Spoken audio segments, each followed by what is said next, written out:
Hello and welcome to Fintech Chatter, brought to you by Tier 1 People, leaders in Fintech executive search.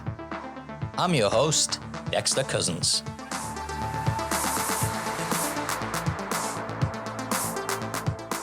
In episode 99 of Fintech Chatter, we're going back to the origins of Fintech and bringing you an interview with another Aussie Fintech pioneer.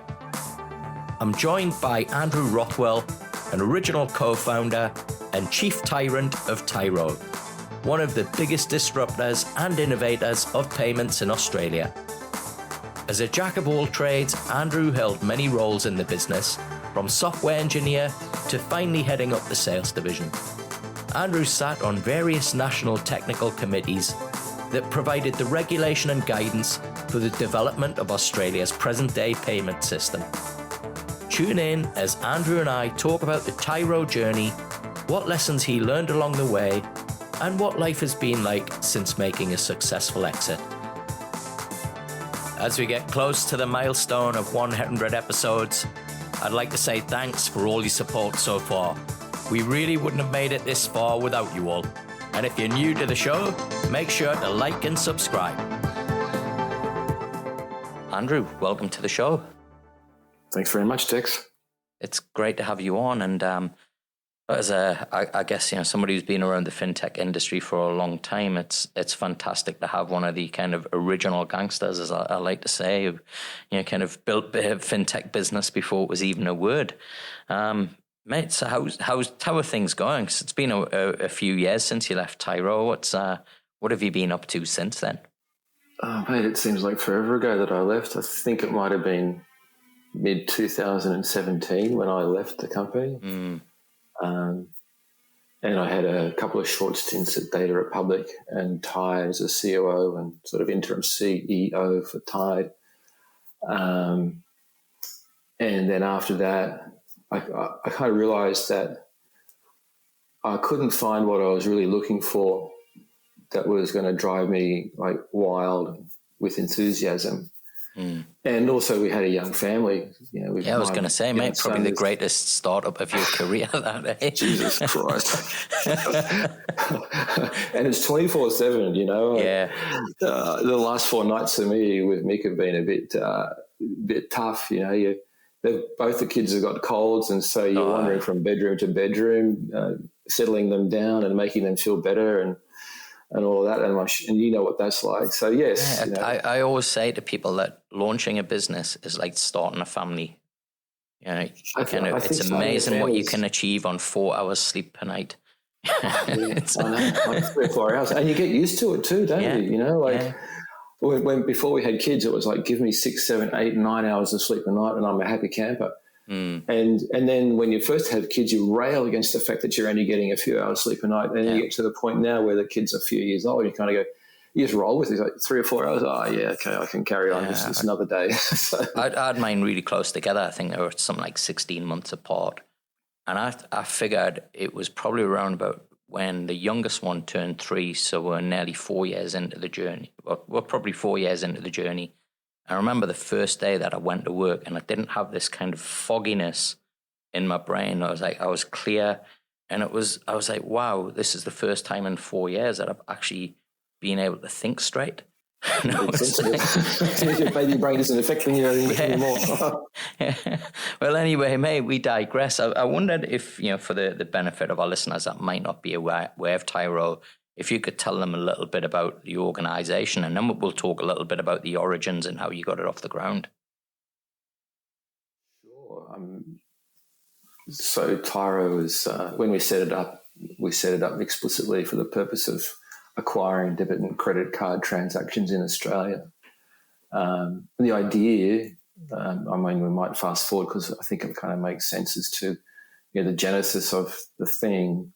That really came from a guy by the name of Paul Wood, who I used to work with in a couple of small startups prior to Tyro.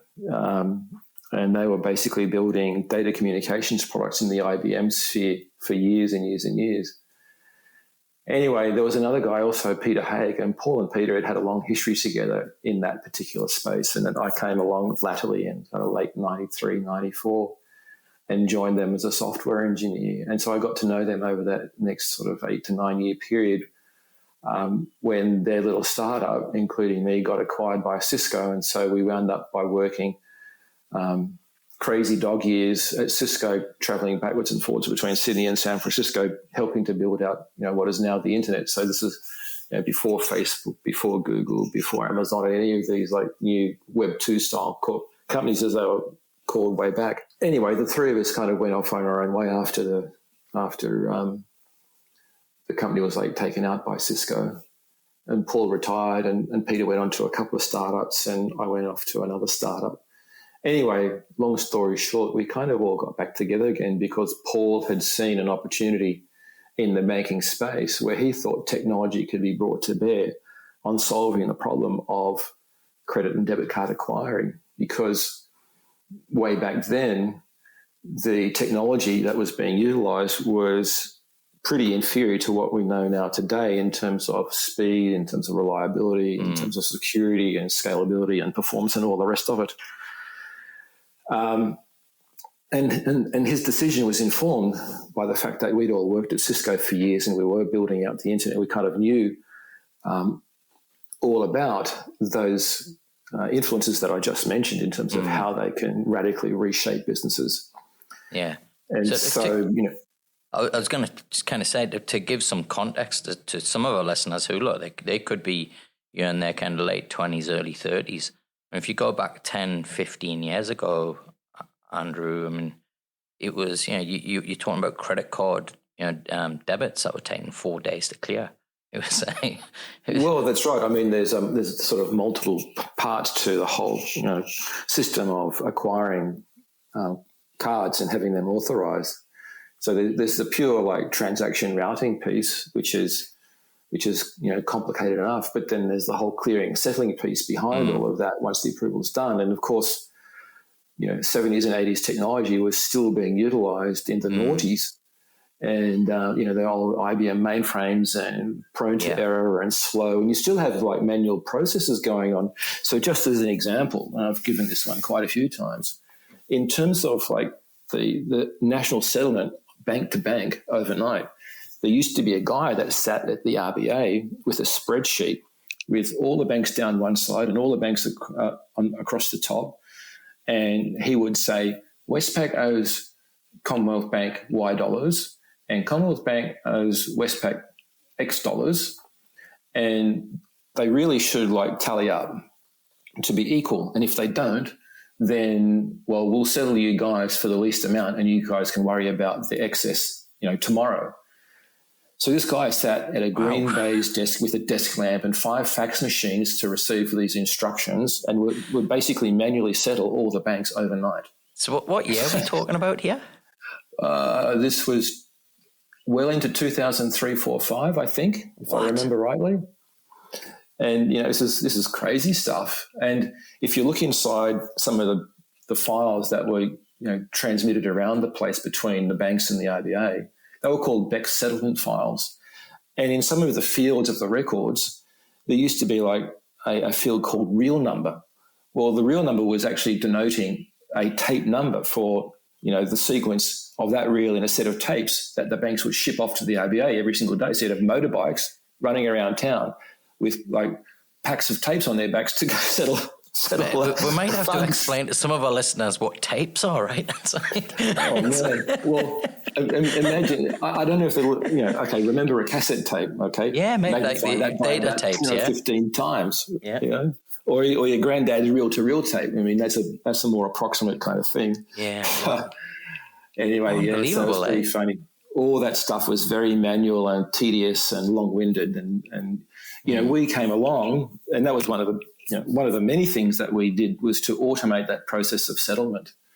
And we said to the RBA, well, why should we actually like ship over like stuff manually? Why should we have staff like doing things manually when, computers are programmable and they're reliable as long as you get the software right? This is a repeated process that just works. Yeah. And so we were the first guys to basically go to the RBA and say, hey, can we just use FTP to like fling across a settlement file to you guys?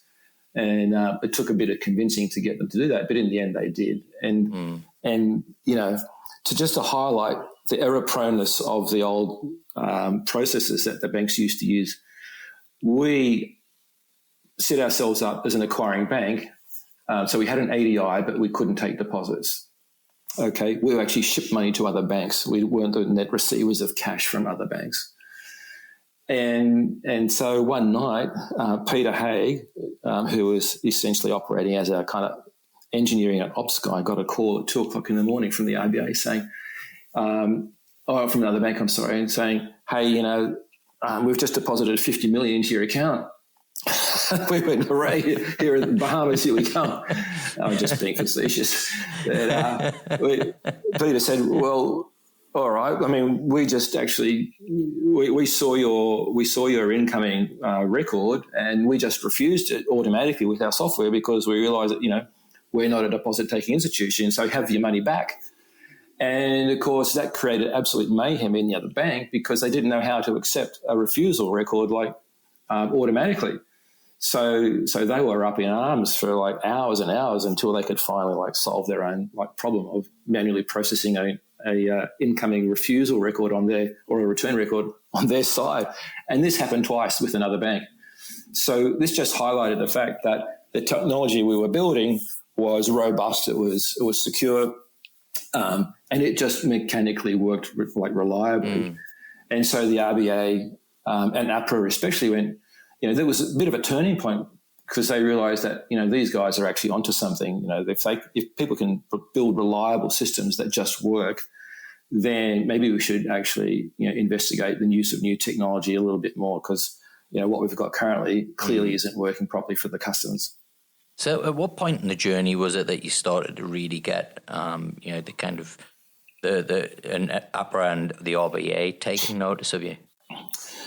I don't think there was any one point in time, Dex. It was an iterative process, especially with APRA. Yeah. And I think it kind of revolved around a number of things, but the one that comes to my mind most frequently is the use of agile technology in those early days. For us, agile was all about being able to reliably and consistently produce quality software. And we would go to APRA and talk to them about what agile meant. And we'd say, well, here are the things that we're using from agile that introduce less risk into the deployment of software, that enhance reliability. And it took a while for them to really understand what it was that we were trying to do because they were used to seeing tomes of software design specs and functional specs and test plans and all the old things that you used to do for waterfall development. Yeah. So that they could actually spend months and months and months taking apart at all this stuff. And of course, as soon as you produce those documents, they're out of date because the software's already moved on. Yeah. And so when we said we're doing agile and we said, well, we don't have documents, all we have is basically working code, because even the tasks and the story cards that we produced, well, they kind of just get filed away or tossed out because they're just of no use to anyone anymore. As I said, the software is always, it's a living thing. It always moves. But once they got comfortable with the idea that from an operational and execution perspective, that the software actually did what we said it was going to do, they got more and more comfy. And as they themselves learned about agile and the merits of it, then they were much more accepting of this whole brave new world of agile. And I suppose the other thing that kind of goes into that is not just agile, because we weren't buying machines from Hogan and IBM and ACI and all these other guys. Because if we had, we would have required way too much capital. And if it was, for example, an ACI, we would have been number 200 on their list of customers who wanted some kind of feature request. And you can imagine, Wells Fargo, Bank of America, all these guys have got all the time. And we're, a tiny little bank in the South Pacific on an island. They're going, we're not going to listen to you very much. Yeah. And that was one of the things that informed our decision to do our own thing. So, we used Intel servers, we racked and stacked them with an N+1 kind of redundancy model there. We built 2 data centers with essentially 2 sets of operational gear in each data center with dual communications links to provide that reliability for failover. We were using all internet technology everywhere. So we were using HTTPS, and if there are any young people who have dug deep into the history of the internet, we were using things like Hessian and Burlap that preceded the Spring Framework by Ron Johnson. And that was all designed to try and do HTTP remoting for the engineers out there. We were using the triple DES security standard right from the get-go and duck-putt security for transactions. We were using Java everywhere, so from the FPOS terminal all the way through to the back end, so we could hire engineers to work on every single part of the system rather than having talent siloed in particular pieces of the product. So we basically tried to leverage as much of the current technology as it was then to build an inexpensive, highly scalable, highly secure and performant beast. And we actually were able to do that, at a fairly modest cost, I might add. By the time we built this platform and got it to where we were break even, which was 9 years, we'd spent $33 million. Right. Where did you go?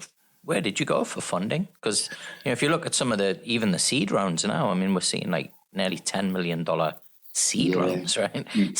Back then, I mean, it was people putting stuff on credit cards and forever being in hock to MasterCard and Visa, who I think were probably the biggest VC players at the time, unbeknownst to them. Yeah, we didn't quite need to go into sort of hock with credit cards and mortgage houses and stuff, because we'd been lucky. We'd been pretty successful with the little startup business that was sold to Cisco. So we had some cash. So between the three of us and another investor, we basically plowed $300,000 into the business. And we said, if we can get an idea off the ground in 12 months' time, then maybe we'll go look for a bit more money. And that's what we did. And we proved to ourselves that we thought there was something here. Yeah. And it was basically friends and family. I mean, we did that for several years for a lot of years, until we went and raised that $100 million in 2015-16. So we had to make believers out of our friends and our family. We weren't just crazy. We really were onto something, and of course that required demonstration of some working product, as minimal as it was. Yeah, it amazes me the amount of people that have approached me who are trying to get a startup off the ground, and they're looking for introductions to VC, and ask the question whether they've actually got their family as investors yet. And most of them will say, "Oh, no." And I wonder, well, if it's such a great opportunity, why are you not getting your family involved?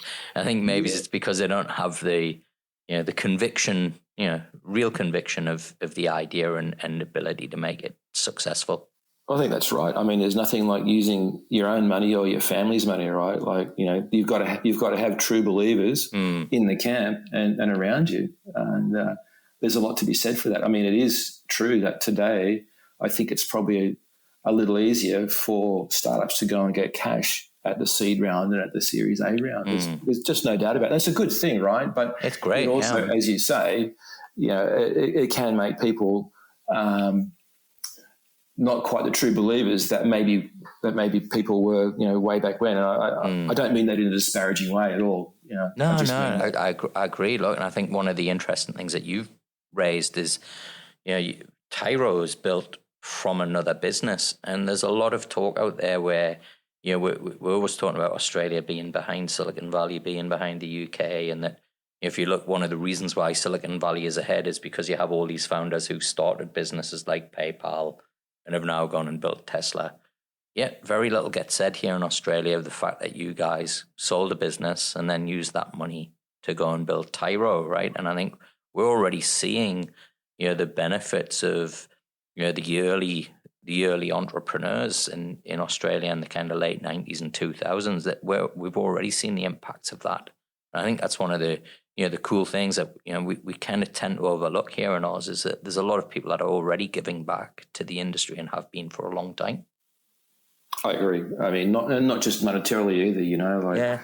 It's one thing to provide capital for a new startup business. It's also another thing to provide your time, which in many cases is even more valuable than the money, you know. I used to say after I left Tyro, I just wanted to be involved in like small startups and try and scale them and make them, you know, big or bigger than the Tyro thing. But that requires like, you know, huge energy and huge time to do. And is it a scalable kind of thing? Well, not so much. I mean, if you have, you know, many millions of dollars, then you can disperse that amongst several startups, and that gives you that effect. But, you know, you want smart money, right? Like smart money means, okay, I've got some cash, but you're also going to get my brain and my experience to help you out along the way. And you need lots of people who are willing to do that to make it scale and then help the new next gen out. Yeah, I put something up on LinkedIn recently, which I think said a similar thing, right? Which was, you know, if you're bringing on advisors and giving them equity, you know, and they're not putting money into the business, I kind of question whether they're the right advisor for you to have. You know, and I think it's kind of, you've got to have skin in the game, not just, you know, equity, because you can walk away from that because it's not really worth anything, and you're just exchanging your time. Mm-hmm. Whereas, you know, when you put your own hard-earned cash into something, I think you tend to take it a lot more seriously. Agreed. Yeah.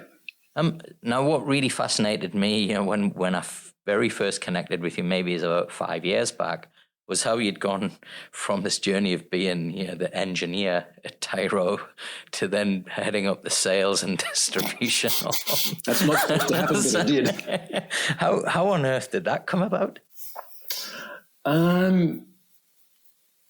I'd been doing engineering at Tyro for 5 years, so I was kind of designing stuff and building stuff and helping the engineers and the ops guys deploy stuff.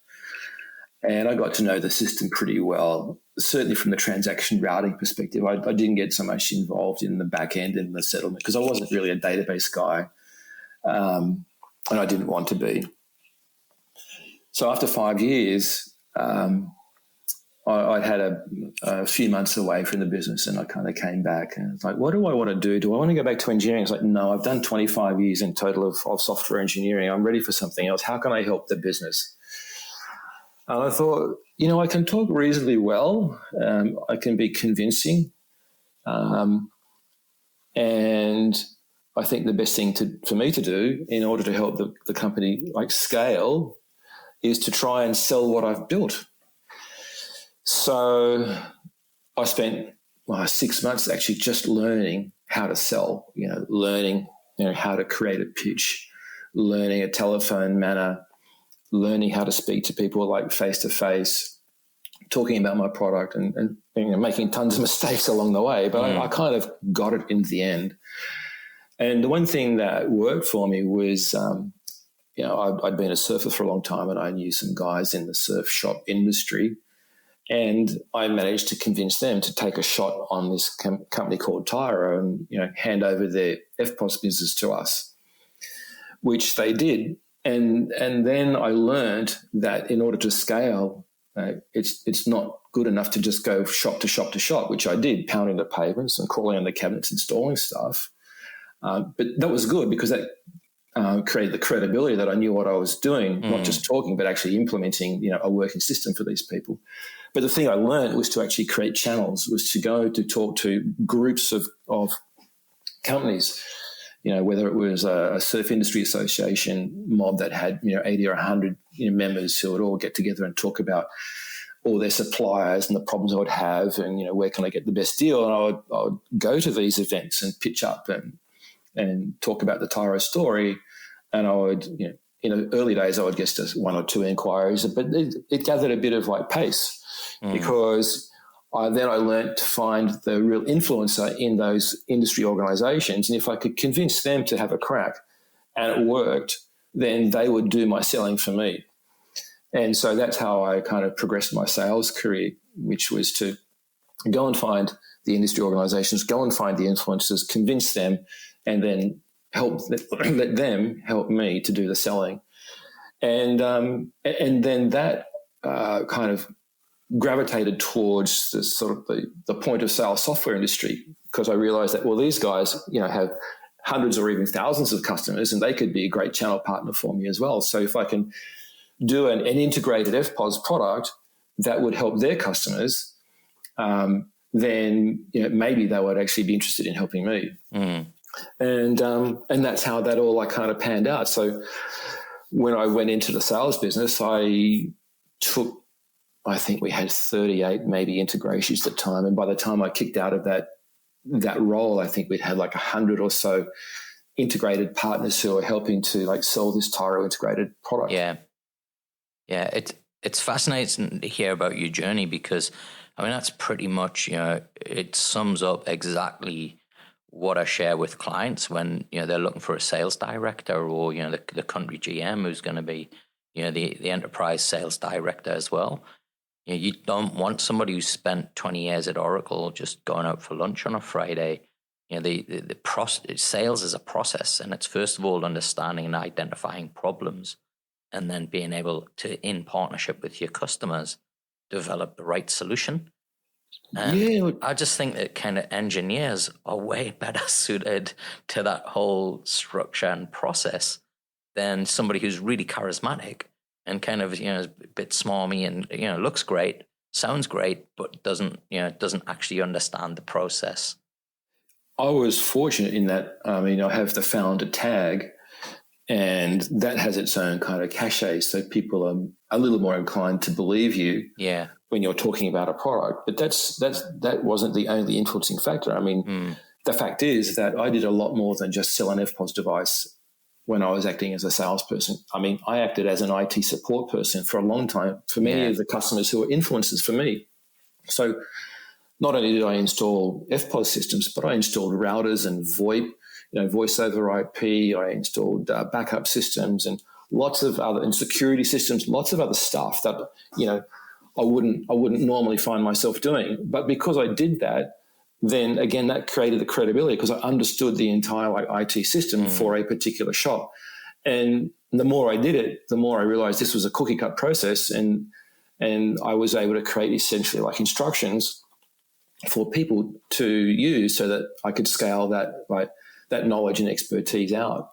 And so what I wound up by doing in the end was I had little A4 sheets of paper stuck to the back of cabinets under countertops with network diagrams, so that if somebody ran into problems, I just say, can you look at the diagram underneath and point to me the device that you think's in error, and then I can work everything out from there. and so in the end, I had a database sitting on my laptop of a lot of different network diagrams that enable me to diagnose and debug systems very quickly to help these people get online, no matter if it was an FPOS problem or something else. Yeah. And again, go ahead.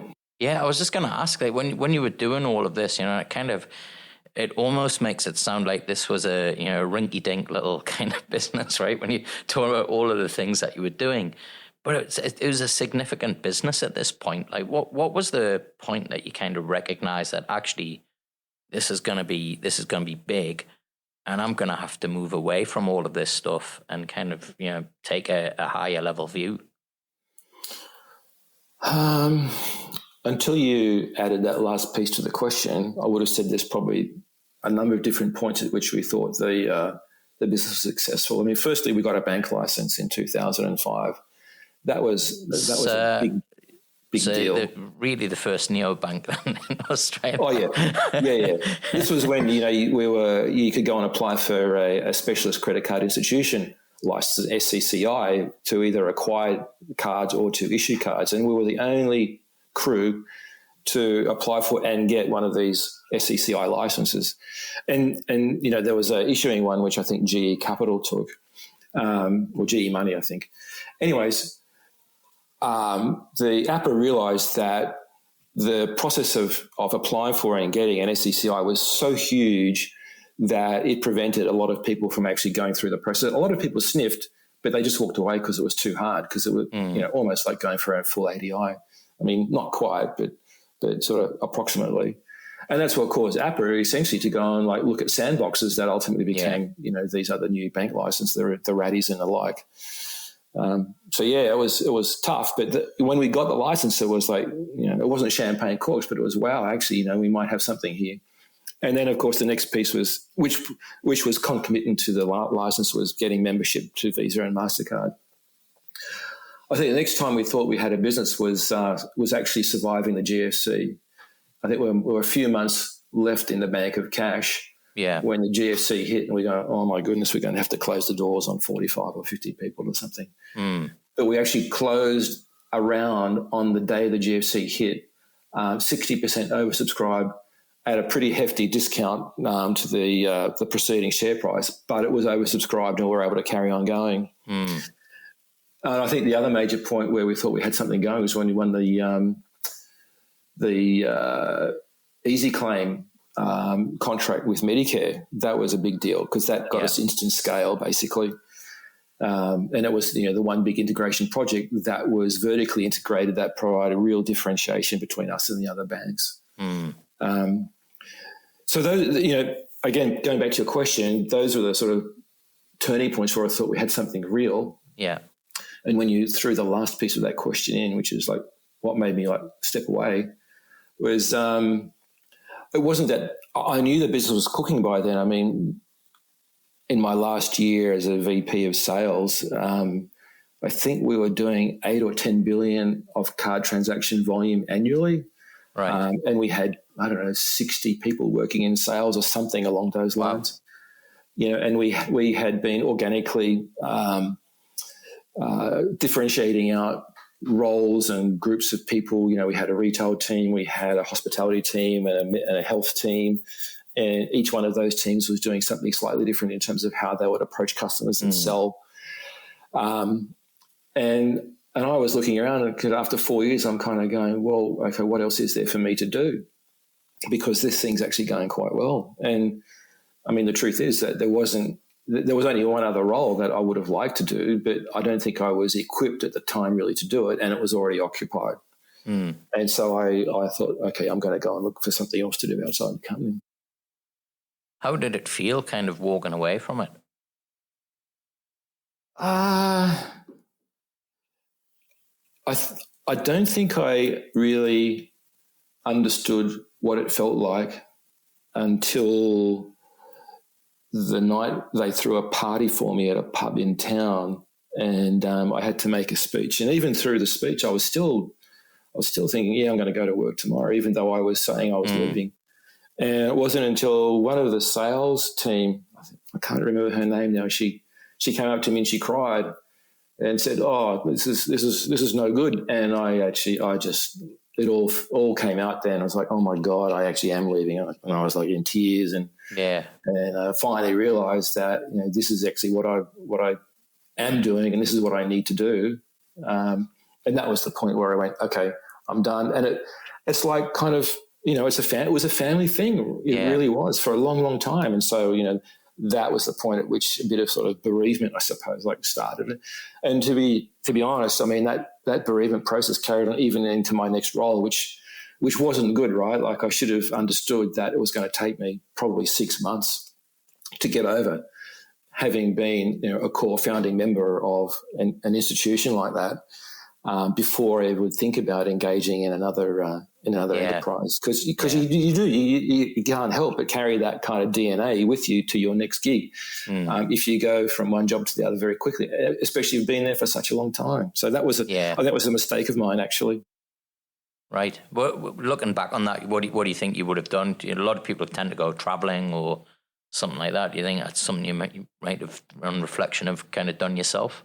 I probably should have just gone surfing for 6 months, mate. No, seriously, I should have. Yeah, mate. It's. I was incredibly unfit. I was overweight. The stresses of the last few years, it was taking its toll, and I should have just realised that and said, screw it, I'm out. I'm just going to take care of myself before I do something different.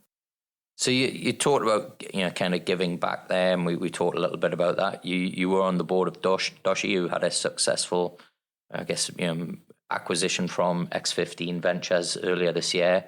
Look, are there any other startups that you're out there advising, or that you've got your eye on that you think are doing good stuff? I'm not really advising any company in a sort of official advisory capacity. I I meet people, I have conversations. If they want a bit of like help, then I'm happy to like provide whatever. Well, mate, if you're open to offers, this is your platform to get it out there. Yeah. I'm not officially involved with anyone. And unofficially, I'm not involved with anyone either, to be honest. I just have phone calls.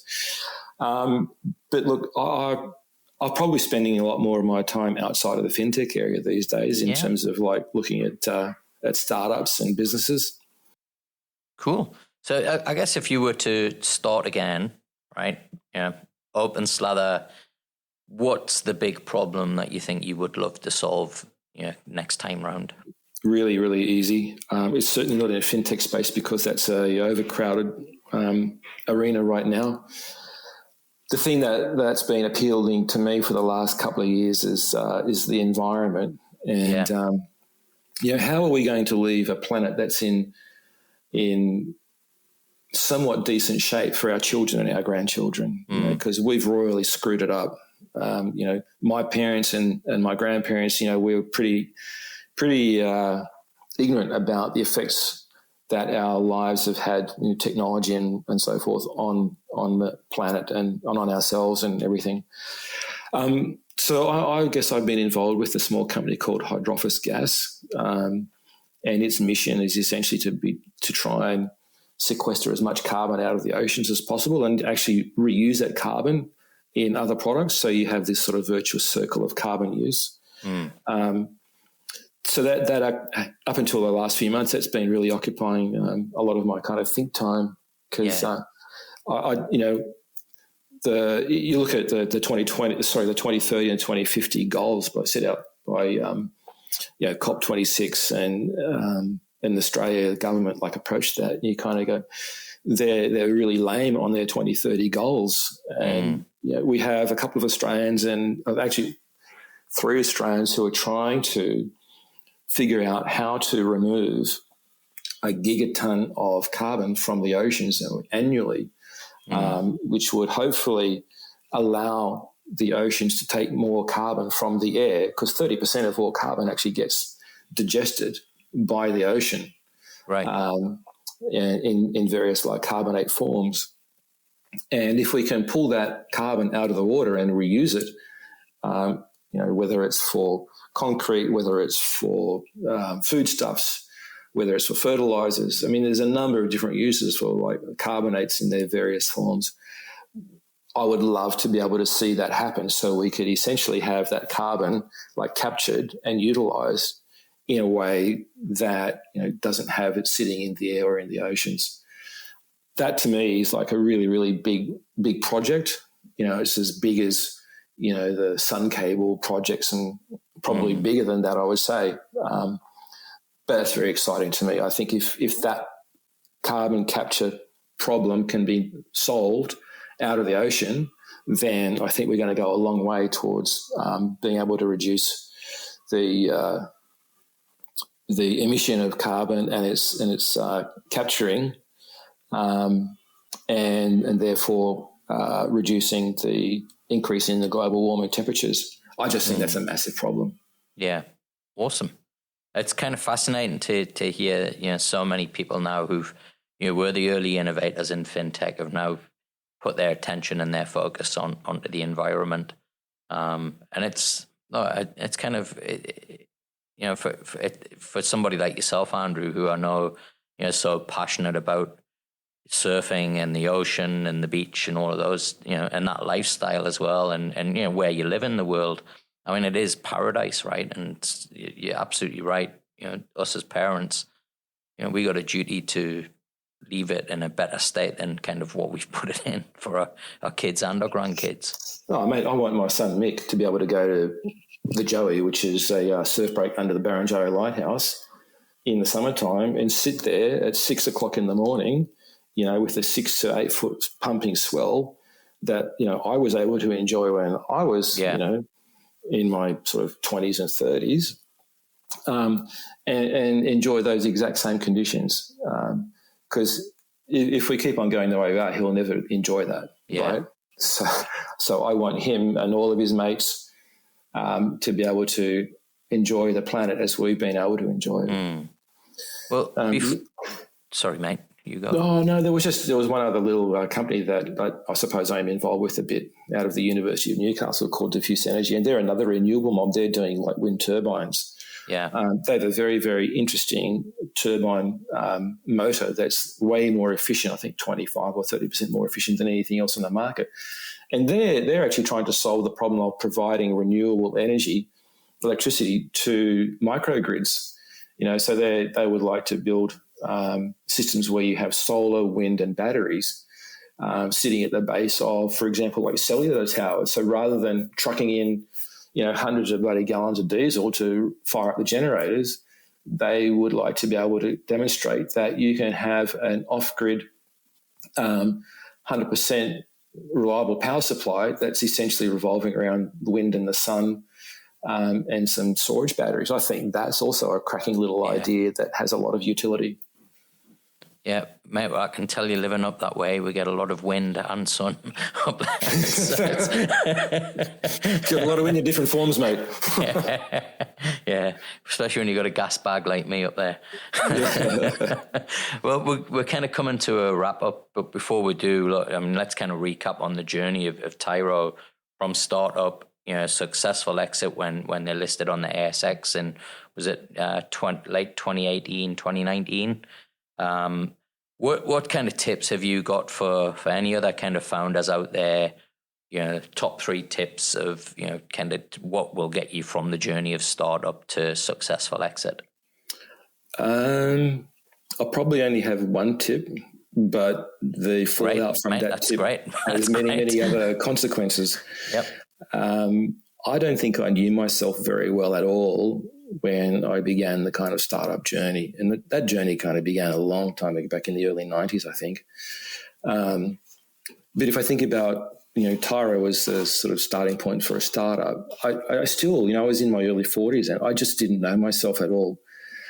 And I can say to you now that this almost 20 years later, I know myself a little bit more, but if I really knew who I was, then I'd be able to leverage the best parts of me, and I would be able to have a clarity of mind and an awareness that would allow me to see other people as they are and understand their personalities, their psyches, so that I could then figure out how to put pieces of puzzle together that would then create the most efficient and the most fun kind of organization to work in.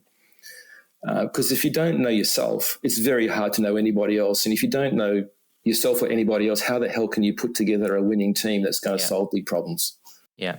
And it's it's quite a deep answer, but I think it's a one that's extremely important to share, right? Because, we talk a lot about founder ego and the ego getting in the way. Look, that's one thing, and it is true to an extent.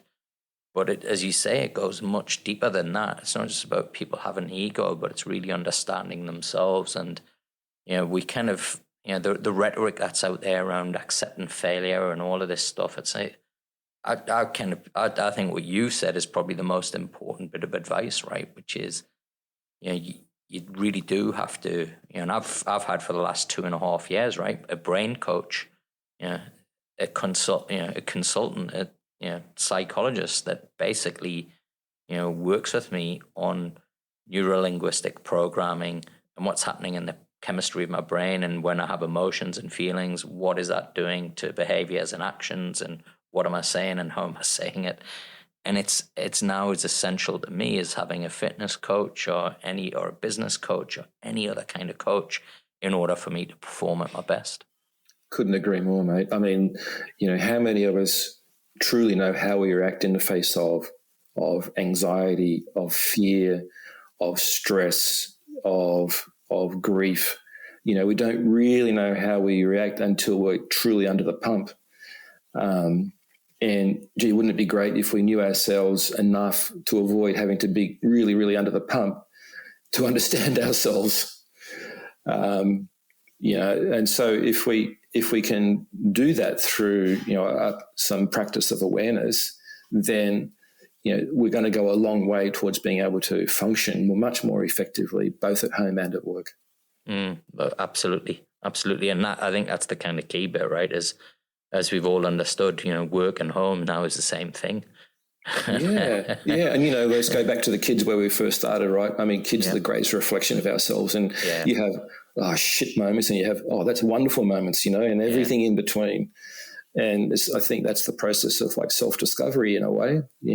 Kids can really bring home to you what you like about yourself and what you don't like about yourself, if you're willing to like be open to that.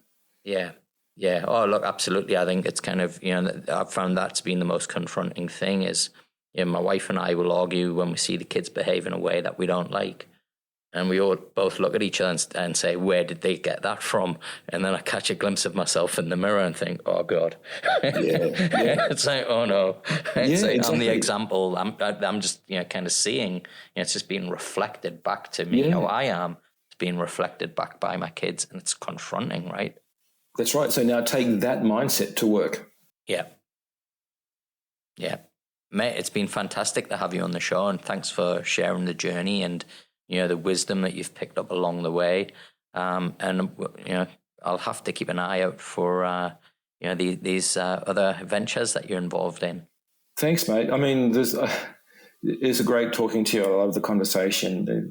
I find that there's probably like many different answers that could be given for all of the questions that you've asked. So I've kind of given you a bit of a potluck selection of answers to the questions that you've asked me. I mean, if we had that conversation, I'm sure I could answer it completely differently again to you. Yeah. And anyways, it's been great, mate. Thanks, Andrew. And you can connect with me, Dexter Cousins, on LinkedIn and Twitter.